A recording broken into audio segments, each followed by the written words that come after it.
మాట్లాడండి అన్న. Hello. Okay. Praise Lord, brothers and sisters. We welcome you all for the today's church prayer meeting. సోదరి సోదరులందరికీ కూడా ప్రభునామములో శుభములు. ఈ యొక్క సంఘ ప్రార్థన కొరకై మిమ్మల్ని ఆహ్వానిస్తా ఉన్నాం. सारे भाई और बहनों को प्रभु यीशु मसीह के नाम में शुभकामनाएं और इस प्रार्थना के समय के लिए आप सभी को आमंत्रित करते हैं. The time of church gathering for prayer and praying for the needs of the individuals and collective, that gives energy and encouragement in our personal, family and church life. ఈ రీతిగా మరి వ్యక్తిగతంగానే కాకుండా సంఘంగా చేరి మరి కుటుంబాలుగా సంఘంగా చేరొచ్చి ప్రార్థించడం ద్వారా మనము వ్యక్తిగతంగాను కుటుంబంగాను సంఘంగాను బలం పొందే వారంగాను ప్రోత్సహింపబడే వారంగా ఉంటాం. इस तरह हम एकत्रित होके कलीसिया के तौर पे प्रार्थना में जुड़े रहना हमारे व्यक्तिगत जीवन के लिए और पारिवारिक जीवन के लिए कलीसिया के जीवन में आत्मिक उपलब्धि बलोती हम पाएंगे. Before entering into the prayer time, we are going to read a scripture portion of Psalms 61 verses 6 to 8. మనం ప్రార్థనలో మరి వాక్య ధ్యానానికి వెళ్ళే ముందు కీర్తనలు 61వ కీర్తన 6వ చరణం నుండి 8వ చరణం వరకు చదువుకుందాం. प्रार्थना में प्रवेश करने से पहले भजन संहिता 61 अध्याय का 7वां वचन से लेके हम पढ़ेंगे. Thou wilt prolong the king's life and his years as many generations. He shall abide before God forever. Oh, prepare mercy and truth, which may preserve him. So I will sing praises unto thy name forever, that I may daily perform my vows. Let us look unto the Lord for his grace. దేవుని కృప కొరకై ప్రార్థనలో ప్రవేశిద్దాం. प्रभु की अनुग्रह के लिए प्रार्थना में प्रभु की तरफ हम देखेंगे. ప్రేమ కలిగిన మా ప్రియ పరలోకపు తండ్రి, నమ్మకమైన మా దేవ, యేసుక్రీస్తు ప్రభువు వారి పరిశుద్ధమైన నామములో మీకు వందనములు చెల్లిస్తున్నాం. రాత్రి కాల సమయంలో సంఘముగా చేరి మీ నామములో మేము స్తుతించి పాటలు పాడి ఘనపరచుటకు మాకు అనుగ్రహించిన సమయమును బట్టి వందనములు తండ్రి. ప్రార్థనా సమయం మా వ్యక్తిగత జీవితములకు సంఘ జీవితమునకు ఎంతో బలము. అటువంటి బలం పొందే సమయం తండ్రి సంఘముగా మీరు అనుగ్రహించారు, మీకు వందనములు చెల్లిస్తున్నాం. ఎంతో మంది ఎన్నో చోట్ల ఇటువంటి సమయం కలిగి లేని పరిస్థితులు కూడా ఉన్నాయి. అయినప్పటికీ మాకు ఇవ్వబడిన యొక్క సౌకర్యాల ద్వారా మీరు ఇచ్చిన సమయమును బట్టి వందనములు చెల్లిస్తున్నాం. తండ్రి ఈ సమయంలో చదవబడిన వాక్య భాగం నుండి మీరే మాతో మాట్లాడమని, మమ్మల్ని బలపరచమని, మీ రక్త ప్రోక్షణ క్రిందికి మమ్మల్ని తీసుకుని వస్తాం. కానీ మీ ఆత్మతో అభిషేకించి ఈ సమయం కొరకై వాక్యం బోధించటంలో, తర్జుమా చేయటంలో మీ దాసులమైన మాకు సహాయపడమని, ఆన్లైన్ ట్రాన్స్మిషన్ లో కూడా ఎటువంటి అవాంతరాలు లేకుండా సహాయపడమని యేసుక్రీస్తు ప్రభు వారి పరిశుద్ధమైన నామములో స్తోత్రములు చెల్లించి వేడుకుంటూ ఉన్నాము తండ్రి. ఆమేన్.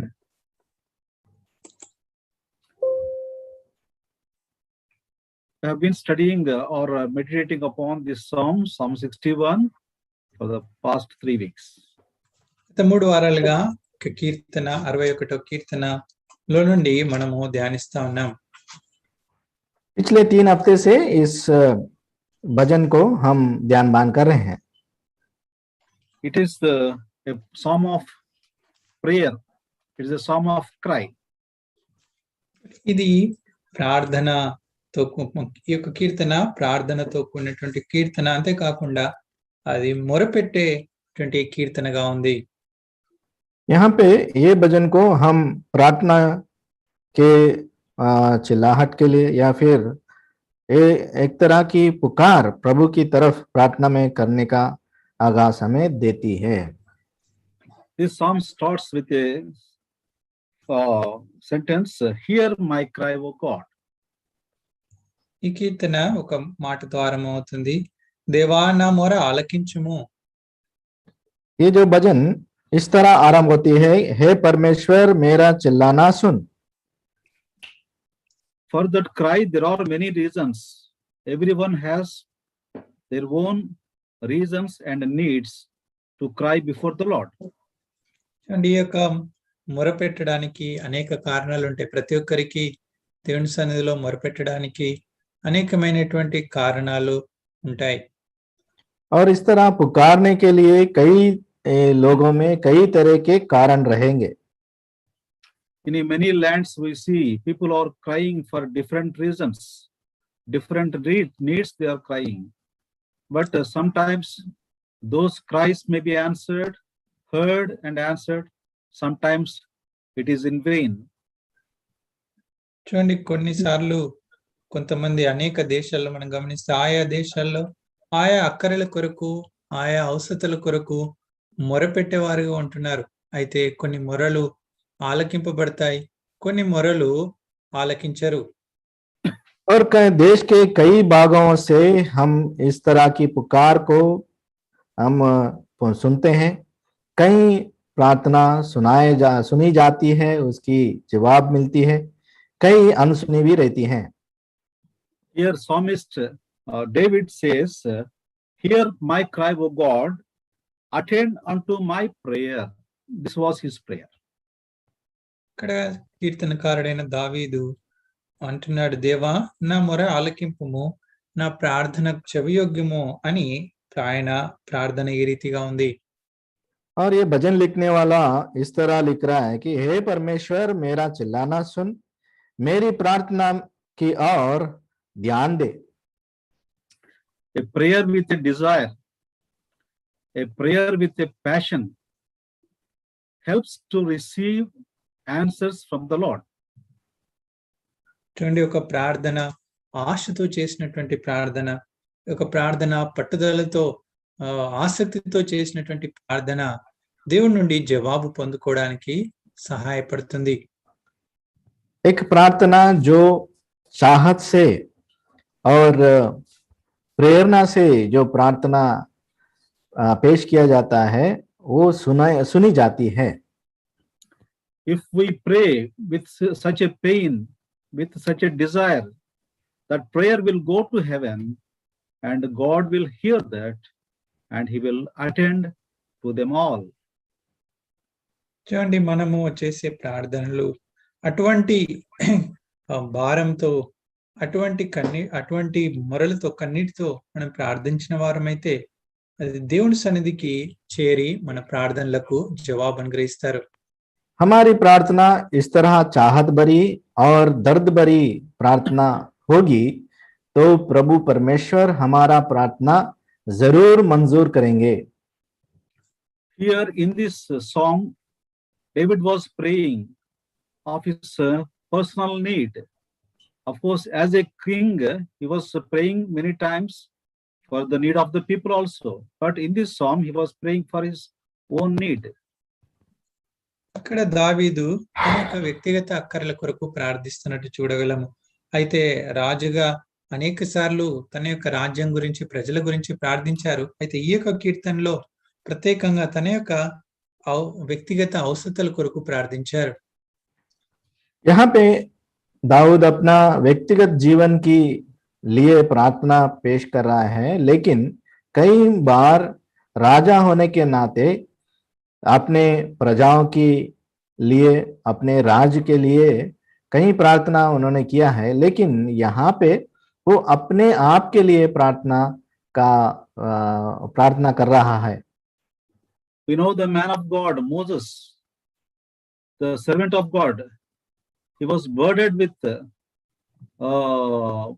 people's need and started groaning before the Lord. మనకు తెలుసు, దైవజనుడు మోషే ఆయన మరి ప్రజల యొక్క అక్కరల కొరకు ప్రార్థిస్తూ వచ్చాడు.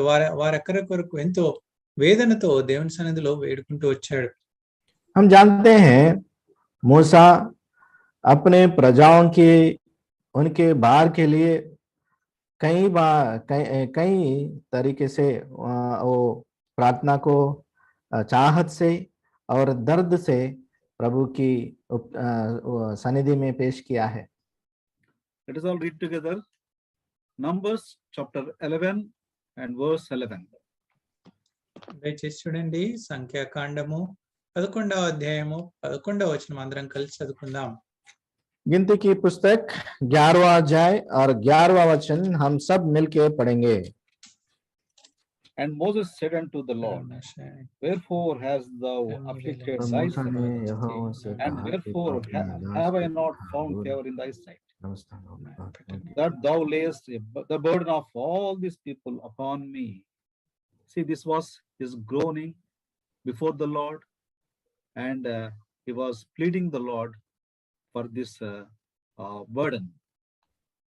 చూడండి, ఇక్కడ ఈ రీతిగా మోషే దేవుని యొక్క సన్నిధిలో మొరపెడతా ఉన్నాడు. దేవుని యొక్క సన్నిధిలో ఆయన భారాన్ని ఆ యొక్క ప్రజల గురించి, మరి తన భారాన్ని గురించి ఆయన ప్రార్థిస్తూ వచ్చారు.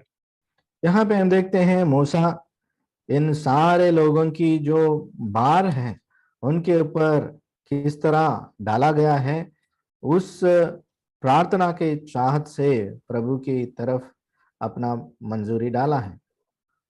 In the New Testament, we can see the apostle of God, all the apostle, he was also burdened and oppressed with the cares of the church. చూడండి, నూతన నిబంధనలో చూస్తే అపోస్తులైనటువంటి పౌలు గారు ఆయన సంఘం యొక్క అక్కర్ల గురించి, సంఘం యొక్క విషయముల గురించి ఎంతో చింత కలిగి ప్రార్థిస్తా ఉన్నాడు. और नए नियम में भी हम प्रेरित पौलुस के जीवन में ये पाते हैं कि पौलुस कलीसियाओं की देखभाल के लिए, उनकी बढ़ोतरी के लिए बहुत ही आशा रखते हुए प्रार्थना किया है। Let us all read together Corinthians second epistle, chapter 11, verse 28. అందరం కలిసి కొరింథీయులకు రాసిన పత్రిక 11వ అధ్యాయము 28వ వచనం చదువుకుందాం. हम सब मिलके दूसरा कोरिन्थी 11वां अध्याय और 28 वचन को हम सब मिलके पढ़ेंगे। Beside those things और that which cometh बढ़कर upon Jin- me daily, the care of all the churches. सब This was the burden of Paul the apostle. చూడండి, అపోస్తులైన పౌలు గారి భారము ఈ రీతిగా ఉన్నది. और प्रेरित पौलुस का भार इस तरह है। When burden is increased, cares multiplied, then our heart feels that, and automatically we go, as a believer, we go into prayer.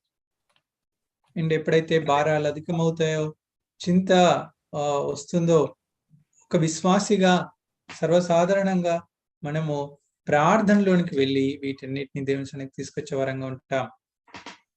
जब भार बढ़ जाते हैं या फिर उनका बढ़ोतरी होती है या फिर प्रार्थनाओं की जो पट्टी बढ़ती जाती है, तो इस तरह की प्रार्थना की भार आती जाती है। David was praying for him and for his kingdom. Moses was praying for Israelites, for the people of God, and Paul was praying for all the churches. చూడండి, దావీదు తన గురించి, తన యొక్క రాజ్యం గురించి, ప్రజల గురించి ప్రార్థించారు. మోషే ఇజ్రాయెల్ ప్రజల గురించి ఆయనకున్న భారం గురించి ప్రార్థించాడు. పౌలు గారు మరి అక్కడ ఉన్నటువంటి సంఘమును గురించి ఆయన ప్రార్థిస్తూ వచ్చాడు. हम देखते हैं दाऊद अपने व्यक्तिगत जीवन की लिए प्रार्थना की आवश्यकता यहाँ पे पेश किया है, और मूसा अपने सारे प्रजाओं की जो भार उनके ऊपर डाला गया है उसके लिए प्रार्थना किया है, और प्रेरित पौलुस सारे कलीसियाओं की बढ़ोतरी के लिए भार से प्रार्थना किया है। When we come unto the Lord in prayer, that prayer makes light the burden of our hearts.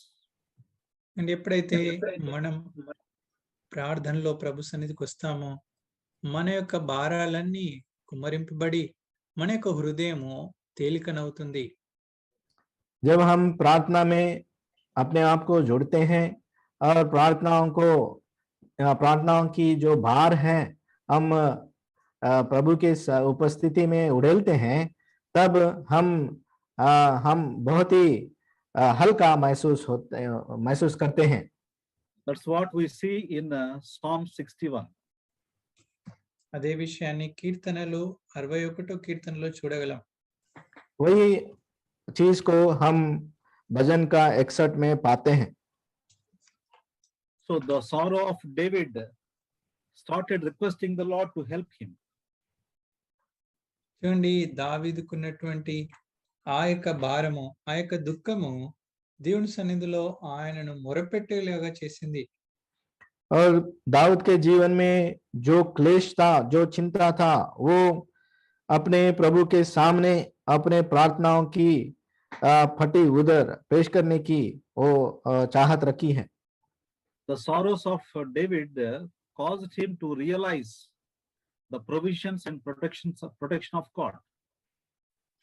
దావీదుకున్నటువంటి ఆ యొక్క అక్కర, ఆ యొక్క దుఃఖము దేవుని యొద్ద ఉన్నటువంటి ఆ యొక్క ఔషధ, దేవుని యొద్ద ఉన్నటువంటి వనరులు, దేవుని యొద్ద ఉన్నటువంటి సమస్త విధమైనటువంటి విషయాలు ఆయన గుర్తించేలాగా చేస్తూ వచ్చింది.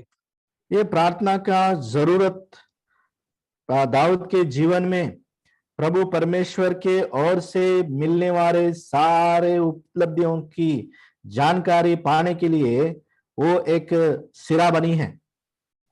The sorrows of David caused him to make some resolutions, some commitments in life. కాబట్టి ఆ యొక్క దావీదు యొక్క దుఃఖములు ఆయన జీవితంలో కొన్ని తీర్మానాలు చేసుకోవడానికి దోహదపడుతూ వచ్చింది. और इस तरह की दुख और क्लेश दाऊद के जीवन में एक तरह की तीर्मान करने के लिए उसको प्रेरित किया है. Today we are going to see the sorrows of David caused him to rise up to a new heights of assurance. చూడండి, ఈ యొక్క దావీదు యొక్క ఆ యొక్క దుఃఖములు ఏ రీతిగా నూతనమైనటువంటి శిఖరాలకి ఆయన చేరుకునేవారు చేసిందో ఆ విషయాలను మనం చూద్దాం. और आज हम देखेंगे कि दाऊद के जीवन में जो जरूरत आई है, उनके कारण वो किस तरह की पहाड़ों की ऊंची श्रेणी में अपने आप को पहुंचते हुए पाते हैं. Previous week we have seen that the commitment, the resolutions what David made in verse 4 and 5. గత వారంలో దావీదు చేసుకున్నటువంటి తీర్మానములు ఏమైనాయో అవి 4-5 వచనాల్లో మనం చూస్తూ వచ్చాం. पिछले हफ्ते हमने दाऊद ने अपने जीवन में किस तरह की तीर्मान किया है वो 4 और 5 वचन में हमने देखे हैं. Today we are going to see some reasons. What are the reasons that caused David to rise from sorrowful state to a new heights? ఈ దినము దావీదు ఆయన జీవితంలో ఉన్నటువంటి ఆ యొక్క దుఃఖకరమైనటువంటి పరిస్థితిలో నుండి ఆ ఉన్నత శిఖరాలకు చేరుకోవడానికి, లేకుంటే ఉన్నతమైన శిఖరాల ఆ పైకి వెళ్ళడానికి ఉన్నటువంటి కారణాలు ఏంటో మనం చూద్దాం. आज हम ये देखेंगे कि दाऊद के जीवन में जो दुख भरी स्थिति है, उससे उठकर वो पहाड़ की ऊंचाइयों में किस तरह पहुंचा है, उनके कारणों को हम जानेंगे. Here in verse 6, David says, "Thou wilt prolong king's life and his years as many generations." 6వ వచనంలో, రాజు నాకు దీర్ఘాయువు కలిగజేయుదుగాక, అతని సంవత్సరములు తరతరములుండును గాక. और वो 6वां वचन में ये कहता है कि तू राजा की आयु को बहुत बढ़ाएगा, उसके वर्ष पीढ़ी पीढ़ी के बराबर होगा। Here, David himself praying, but he mentions about king, about himself as a third person. దావీదు తన గురించి ప్రార్థిస్తా ఉన్నాడు, అయితే రాజు అని చెప్తా ఉన్నాడు, అనగా ఒక మూడో వ్యక్తి గురించి ప్రార్థిస్తున్నాడు.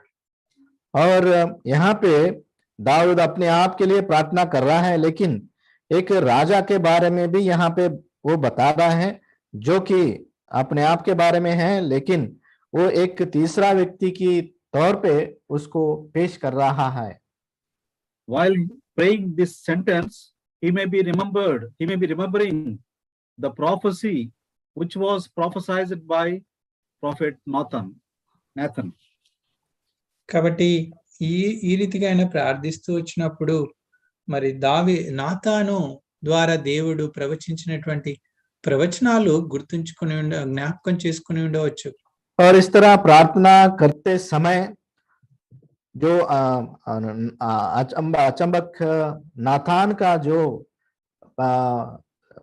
वचन है, वो बातें हैं, वो याद किया होगा। Second book of Samuel, chapter 7, verse 8. రెండవ సమూయేలు గ్రంథము 7వ అధ్యాయము 8వ వచనం. दूसरा समूएल का 7वां अध्याय और 8वां वचन. You can read from 8 to 16 later, but now we read verse 16, last one. మీరు తర్వాత 8 నుండి 16 వరకు చదువుకోండి. మనం ఇప్పుడు 16వ వచనం చదువుదాం.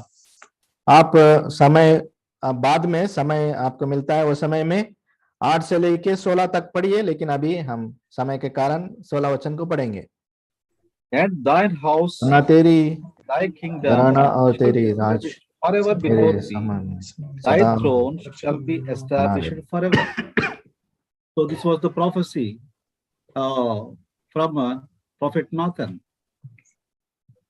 చూడండి, ఇది నాతాను ప్రవక్త ద్వారా దేవుడు దావీదుకు ప్రవచించినటువంటి ప్రవచనములు. ये जो बात है नातान अचंबक के द्वारा प्रभु परमेश्वर ने दाऊद के लिए ये प्रवचन दिया है. Now remembering that prophecy, David prays. He prays about his rule not to end all of a sudden, abruptly, but it must continue forever. చూడండి, ఈ యొక్క విషయాలను జ్ఞాపకం చేసుకుంటూ దావీదు ఇప్పుడు ప్రార్థిస్తా ఉన్నాడు. ఆయన యొక్క మరి పరిపాలన ఆ రీతిగా ఆకస్మికంగా అది ఆగిపోకూడదు, కానీ అది దీర్ఘాయు కలిగి అది సంవత్సరములు యుగములు కొనసాగాలని ఆయన ప్రార్థిస్తూ వచ్చాడు. वो प्रवचन वचन जो अचंबक नातान से सुना है, वही वचन को यहाँ पे दोहरा रहा है, याद कर रहा है कि उसका राज अचानक रुक ना पाए, लेकिन पीढ़ी दर पीढ़ी बने रहे. The prophecy was fulfilled in the life of Lord Jesus Christ, the son of David, and his kingdom is going to be forever. And ఈ యొక్క ప్రవచనము మరి దావీదు కుమారుడు మరి ప్రభు అయిన యేసుక్రీస్తు వారు ఆయన ద్వారా మరి ఇది నెరవేర్చబడుతూ వచ్చింది. ఆయన యొక్క రాజ్యము యుగయుగములు సదాకాలం ఉండేది. और वो जो प्रवचन वचन दिया गया है, वो प्रवचन दाऊद के जीवन में प्रभु यीशु मसीह के द्वारा पूरा होते हुए हम पाते हैं, जो युगान युग वो अपना राज बनाए रखेगा. The first reason of David to rise up from sorrowful state to a height of assurance, new assurance, is his prolonged life and also his prolonged kingdom.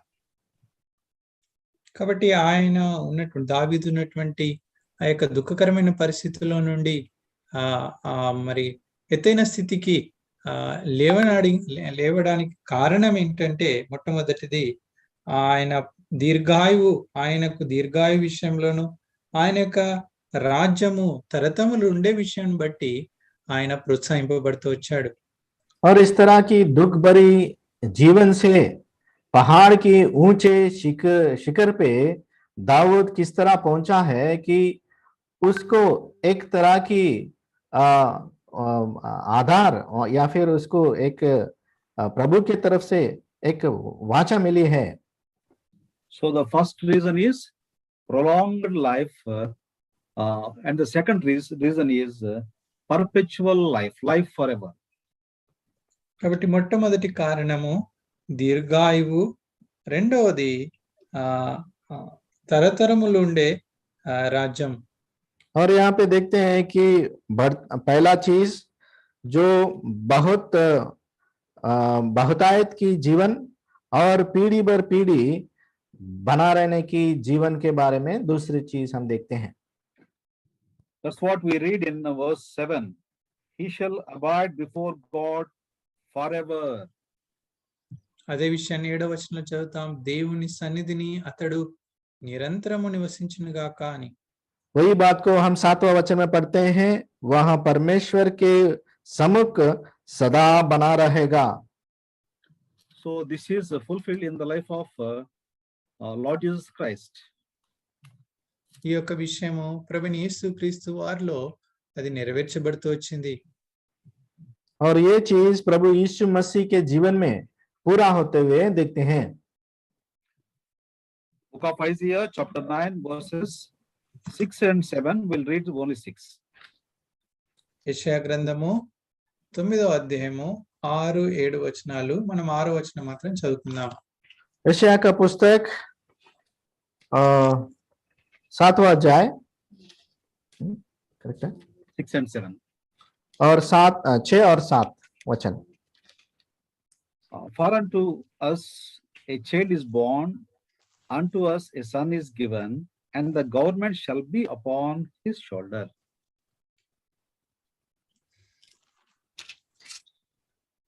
And in verse 7 also, his government and peace shall be no end upon the throne of David and upon his kingdom. 6వ వచనము 7వ వచనము, ఆయన భుజముల మీద రాజ్యభారం ఉండును। అంతేకాకుండా 7వ వచనంలో, ఇది మొదలుకొని మితి లేకుండా దానికి వృద్ధియు క్షేమమును కలుగునట్లు సర్వకాలము దావీదు సింహాసనమును రాజ్యమును నియమించును। हम देखते हैं कि 9वां अध्याय के 6 और 7 वचन में कि लिखा है कि प्रभु का उनका राज जो सदा रहेगी और दाऊद का जो सिंहासन है वो सदा के लिए रहेगी।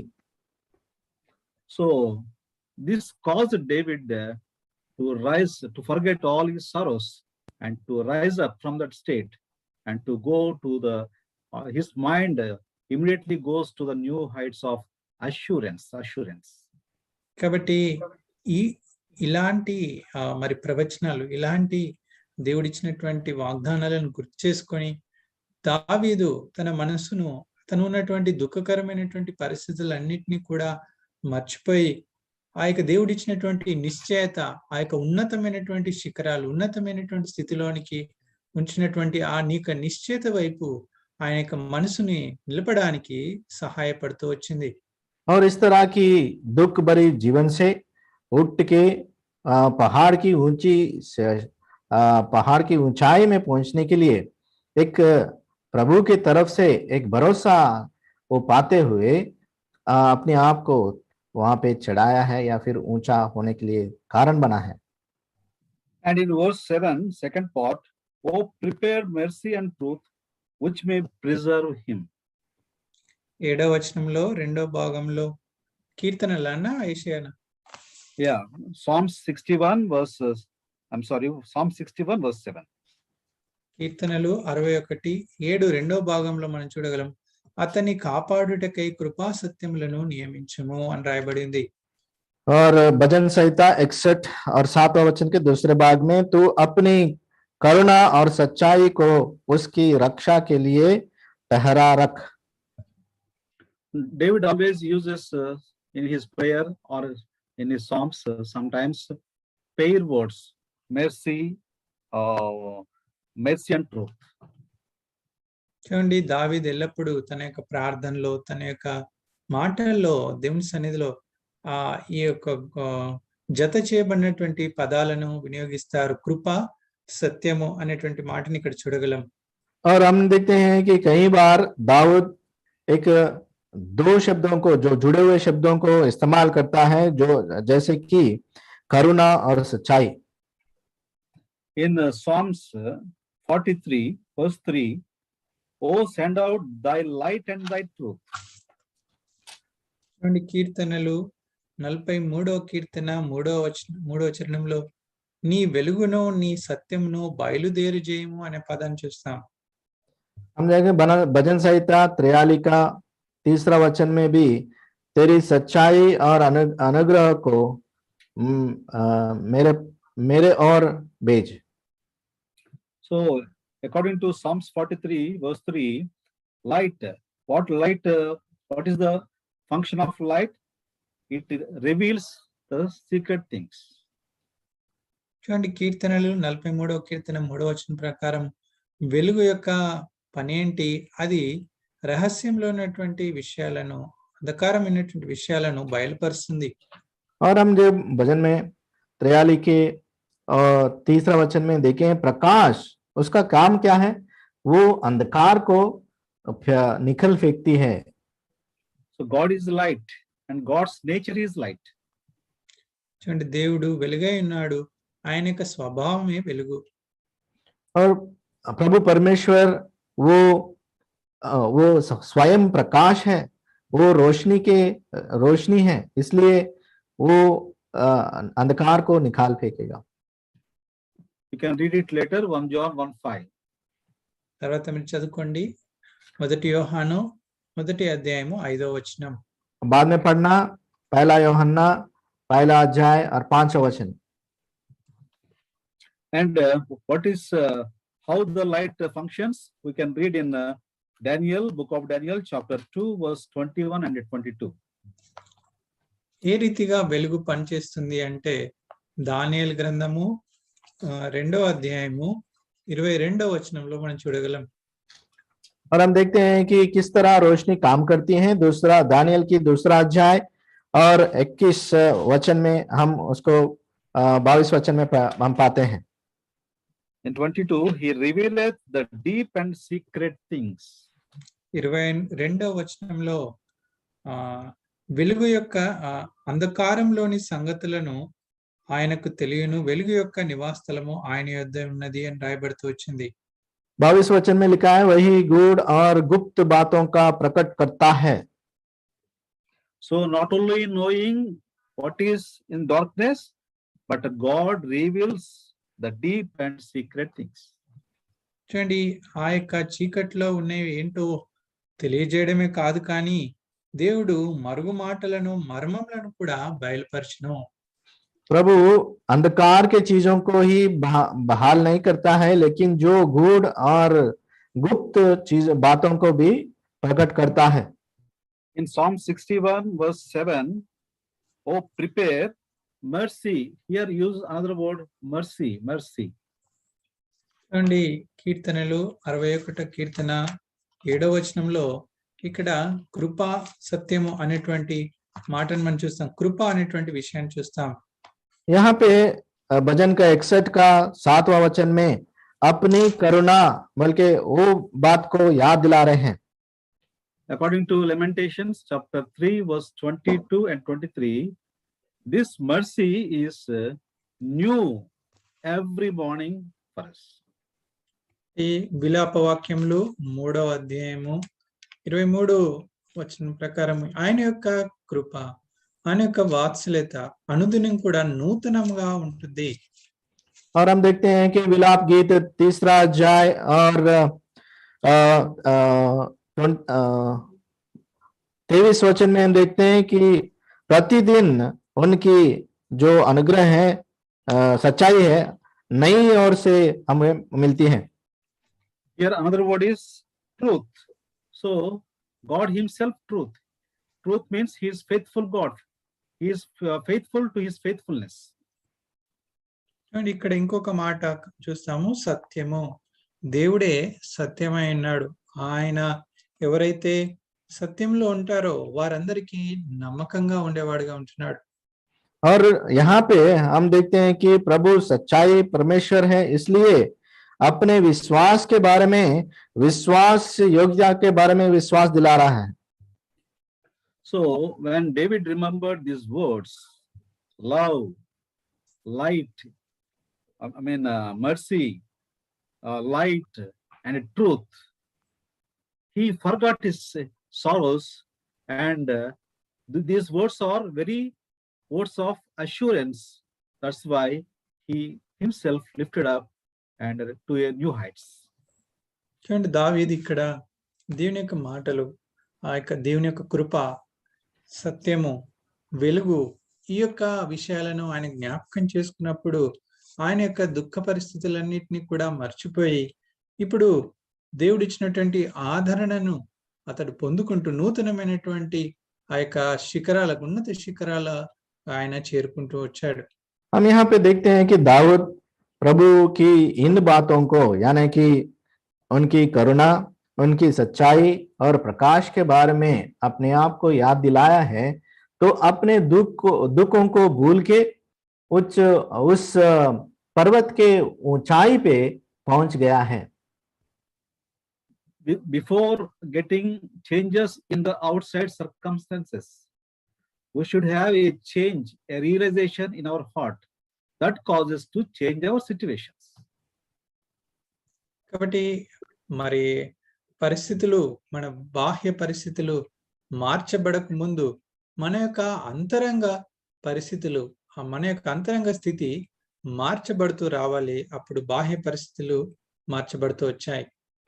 और बाहर की चीजों को बदलते हुए देखने से पहले अंदरूनी चीजों को हम याद करते हुए उनका बदलना चाहिए। So here we understood three reasons, at least three reasons are there that causes David to rise from sorrowful state to a height of new assurance. కాబట్టి ఇక్కడ మనం 3 కారణాలు చూస్తూ వచ్చాము. ఆ యొక్క 3 కారణాల ద్వారా మరి దావీదు తన యొక్క దుఃఖ స్థితిని విడిచి ఆ యొక్క ఆదరణకరమైనటువంటి, నిశ్చయత కూడినటువంటి ఉన్నతమైన స్థితి వైపు చూసేలాగా చేస్తూ వచ్చింది. और कम से कम 3 चीजों को हमने देखा है जो दाऊद को अपना दुख से उठकर पर्वत की ऊंचाई पे पहुंचने के लिए जो भरोसा उनको मिली है। In verse 6, it is a prolonged life. 6వ వచనంలో దీర్ఘాయువు, और 6 वचन में हम देखते हैं कि उसकी बढ़ते हुए जीवन की, and in verse 7, it is perpetual life and perpetual kingdom. 7వ వచనంలో ఆయన నిరంతరము నివసించే జీవితము, ఆ యొక్క తరతరములు ఉండే రాజ్యము. और 7वें वचन में प्रभु के सम्मुख में वो सदा बना रहेगा और उसका राज भी सदा रहेगी। And in 7th verse, second part, the preserving agents or preserving unchanging qualities of God, mercy, truth, and light. మరి 3వది 7వ వచనంలో చూస్తాం.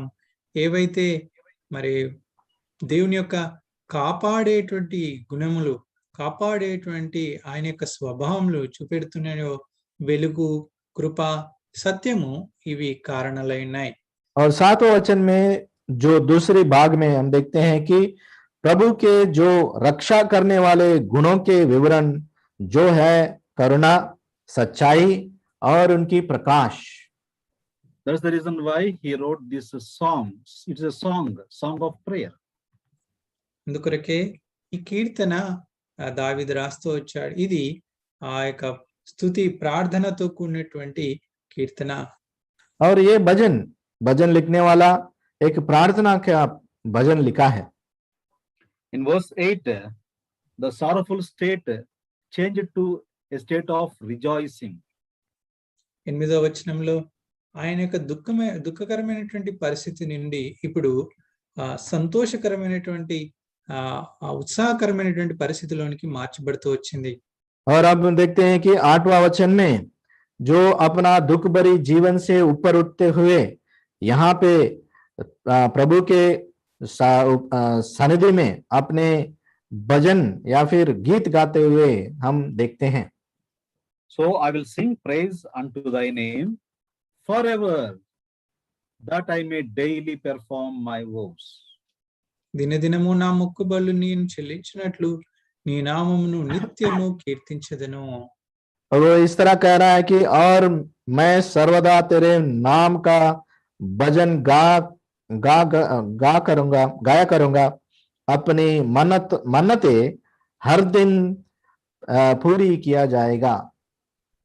So when we remember what God is, how God can do, and we remember these things, our internal sorrowful state will be changed to a state of rejoicing, and we can go to the new heights of assurance.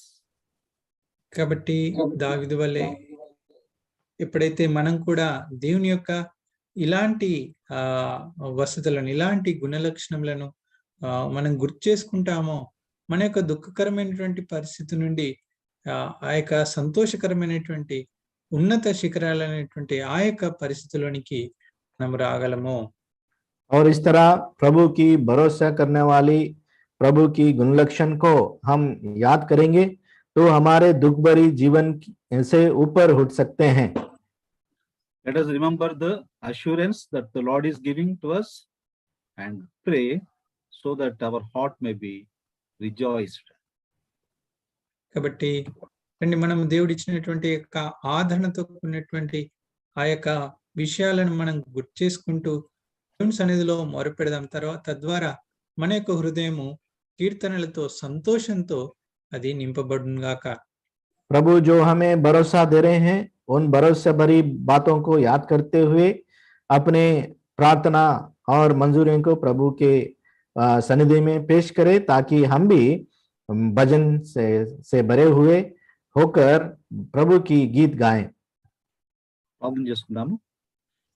ప్రేమ కలిగిన మా ప్రియ పరలోకపు తండ్రి, మీకు వందనాలు చెల్లిస్తున్నాం। మాకు అనుగ్రహించిన వాక్యం బట్టి వందనములు। దావీదు యొక్క ప్రార్థన కేక మొరను విన్నాము తండ్రి, ఎన్నో విధాలుగా తాను ప్రార్థించాడు। అయితే దేవుని యొక్క కృప సత్యమును జ్ఞాపకం చేసుకున్నాడు। నీ వెలుగు బయలుదేరనిమ్ము అని ప్రార్థన చేస్తున్నాడు। ఆ వెలుగులో స్పష్టంగా అన్ని భవిష్యత్తును గూర్చిన ప్రణాళిక అర్థమైంది।